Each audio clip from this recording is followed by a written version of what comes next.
लेकिन सबसे बड़ी बात, प्रधानमंत्री रिटायर हो रहे हैं। प्रधानमंत्री 2014 की रेस में नहीं है। मनमोहन सिंह का सबसे बड़ा ऐलान है कि अब वो प्रधानमंत्री पद की रेस में नहीं है और वो रिटायर हो रहे हैं। दूसरा बड़ा ऐलान उन्होंने किया है कि दरअसल नरेंद्र मोदी जो विपक्ष या बीजेपी के प्रधानमंत्री पद के उम्मीदवार हैं, अगर वो प्रधानमंत्री बने तो इस देश के लिए विनाशकारी साबित होंगे। अपनी तरह का यह भी एक पहला बयान है। बतौर मनमोहन सिंह, किसी भी प्रधानमंत्री ने इससे पहले किसी दूसरे उम्मीदवार के संदर्भ में इस तरह की बात का जिक्र नहीं किया गया होगा, लेकिन मनमोहन सिंह ने इसके खुले तौर पर जिक्र किया है। तीसरी बड़ी बात, आम आदमी पार्टी जो दिल्ली में चुनाव जीती है, मनमोहन सिंह का बहुत साफ मानना है अभी वक्त दिया जाना चाहिए, और ये वक्त इसलिए भी दिया जाना चाहिए कि इस देश में भ्रष्टाचार कोई अकेली पार्टी नहीं खत्म कर सकती है। चौथा बड़ा सवाल जो मनमोहन सिंह की तरफ से निकल कर आया, उसमें बहुत उन्होंने साफ तौर पर कहा, मटेरियल राहुल गांधी में प्राइम मिनिस्टर का है। पांचवा बड़ा सवाल जो प्रधानमंत्री की तरफ से निकल कर आया, उसमें उन्होंने वीरभद्र सिंह को, एक प्रधानमंत्री का कहना है एक राज्य के मुख्यमंत्री के बारे में उन्होंने बहुत जानकारी नहीं है, जो छपा है जो पढ़ा है वह भी जानकारी उनको नहीं है। ये प्रधानमंत्री का बात कहने का तरीका था। और छठी बड़ी बात, अपने 9.5 बरस के दौर में सबसे बेहतरीन वक्त वो मानते हैं जब अमेरिका के साथ न्यूक्लियर डील हुई। ये 5-6 परिस्थितियों में पूरी प्रेस कॉन्फ्रेंस घूमती रही और बहुत सारी परिस्थितियां ऐसी आई जिसमें उन्होंने इस बात का जिक्र किया।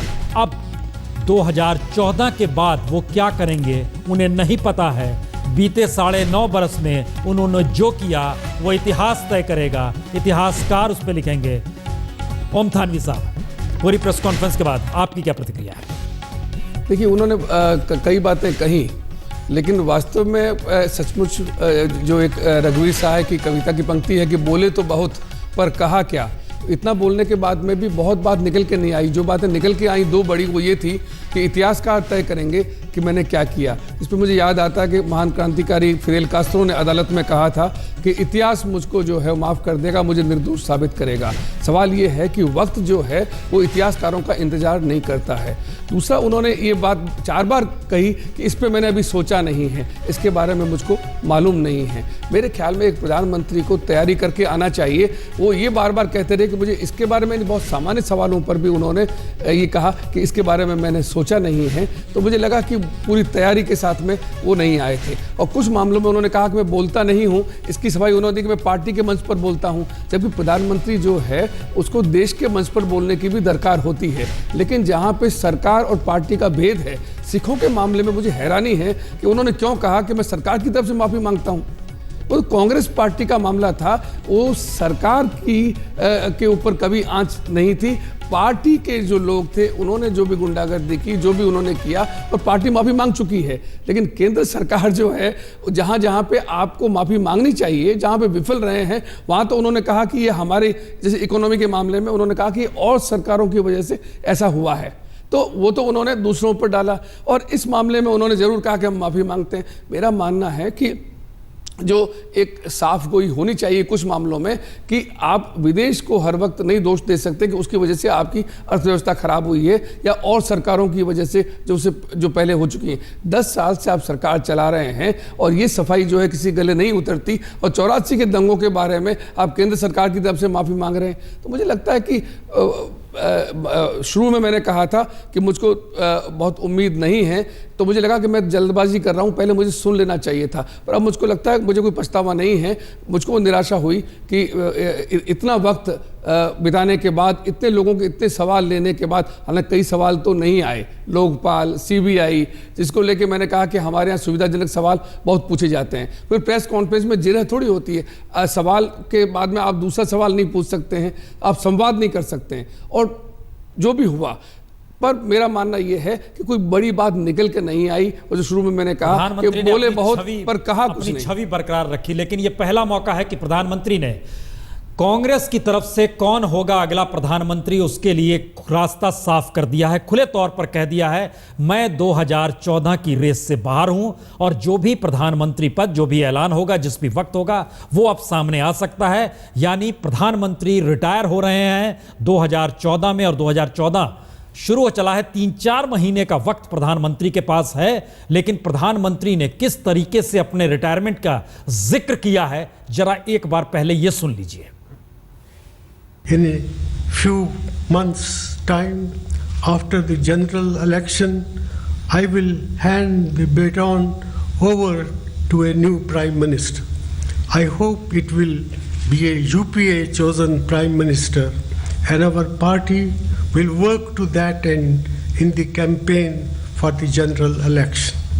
I am confident that the new generation of our leaders will also guide this great nation successfully.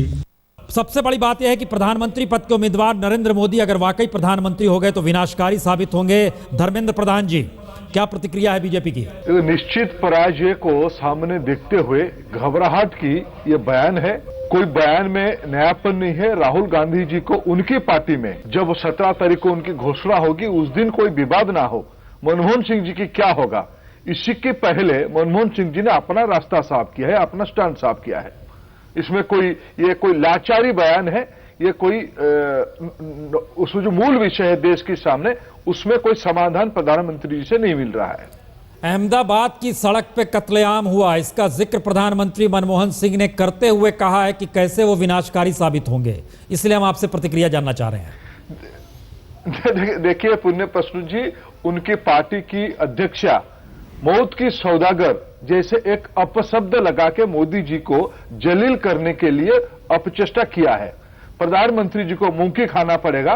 देश की जनता की श्रद्धा केंद्र पे अगर इस प्रकार की बात आप कहोगे, इस सारे घटना के बाद आपको देश की कानून व्यवस्था पे विश्वास नहीं है, न्यायिक प्रक्रिया पे विश्वास नहीं है, आप घबराहट में गाली गुलोच पे उतर आए हो, एक विचित्र प्रकार की शब्दावली पे आप जा रहे हो। इस पे हम आपको, प्रधानमंत्री जी इतनी लाचार नहीं होनी चाहिए। प्रतिपक्ष है, आप एक राजनीतिक तरीके से उसको विरोध करो।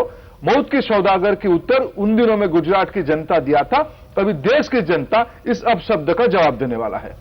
थानवी साहब, आपको क्या लगता है, प्रधानमंत्री ने जो बात कही नरेंद्र मोदी को लेकर सवाल पूछे जाने के बाद विनाशकारी साबित होंगे, क्या इस रूप में बात कही जानी चाहिए थी? पहली बात। और दूसरी बात, क्या ये पॉलिटिकल कमेंट है या इसके पीछे एक ऐतिहासिक परिप्रेक्ष्य है? नहीं, राजनीतिक प्रतिक्रिया तो ये है ही, लेकिन अगर उन्होंने कहा तो मुझे लगता है कि इसमें तो कोई हर्ज नहीं, क्योंकि अब चुनाव का माहौल है और आखिर इसीलिए प्रेस कॉन्फ्रेंस की गई थी। लेकिन सवाल जो पूछा गया था वो सवाल राहुल गांधी और नरेंद्र मोदी दोनों के बारे में पूछा गया था। राहुल गांधी के बारे में उन्होंने नहीं कहा। नरेंद्र मोदी के आने पर विनाशकारी होगा, ये एक हद तक बात शायद उनके अनुभव में ठीक हो, लेकिन राहुल गांधी के आने पे क्या सत्युग आएगा, इसके बारे में भी वो कुछ कहते तो अच्छा लगता कि वो क्या उम्मीदें करते हैं। उस सवाल को उन्होंने, उस जवाब को उन्होंने गोल कर दिया था। धर्मेंद्र प्रधान जी, प्रधानमंत्री रिटायर हो रहे हैं, ये खुले तौर पर अब सामने हो चुका है। क्या आपको लगता है कि अब आने वाले वक्त में डॉक्टर मनमोहन सिंह, इकोनॉमिस्ट मनमोहन सिंह, देश के सीईओ, देश के अर्थशास्त्री, ये सारे शब्द गायब होंगे और अब बीजेपी की अपनी राय क्या है? क्योंकि कल अरुण जेटली ने जो 5 सवाल उठाए थे, अब तो वो सारे 5 सवाल रिटायर हो गए। अब मुद्दा क्या होने वाला है? क्योंकि मनमोहन सिंह को अब टारगेट पे आप ले नहीं सकते, वो तो रिटायर हो गए। देखिए, देश की जिस प्रकार की राजनीति है, मनमोहन सिंह जी कभी एक सेंटर स्टेज पे नाम के लिए थे। रिमोट तो पहला परिवार के हाथ में था, गांधी परिवार के हाथ में था। प्रधानमंत्री जी, कांग्रेस पार्टी, यूपीए एक आसन्न पराजय को सामने बड़ी राइटिंग ऑफ द वॉल को स्पष्ट पढ़ पा रहे हैं। जब आदमी एक अपना पराजय को, अपनी विनाश को सामने दिखता है तो घबराहट में वो आ जाता है। देश की जनता निर्णय कर चुके हैं कांग्रेस से मुक्ति पाने के लिए, कांग्रेस को जड़ से उखाड़ फेंकने के लिए। उसकी घबराहट, उसकी बौखलाहट कांग्रेस पार्टी की नेतृत्व के अंदर, विशेष करके प्रधानमंत्री की लफ्ज में आ रहा है। इसमें मैंने फिर कहूं, राहुल गांधी जी को एक जो बनावटी लड़ाइयों करने वाले हैं 14 में, उसके लिए वो पैसेज दे रहे हैं, एग्जिट रूट अपने लिए ढूंढ रहे हैं।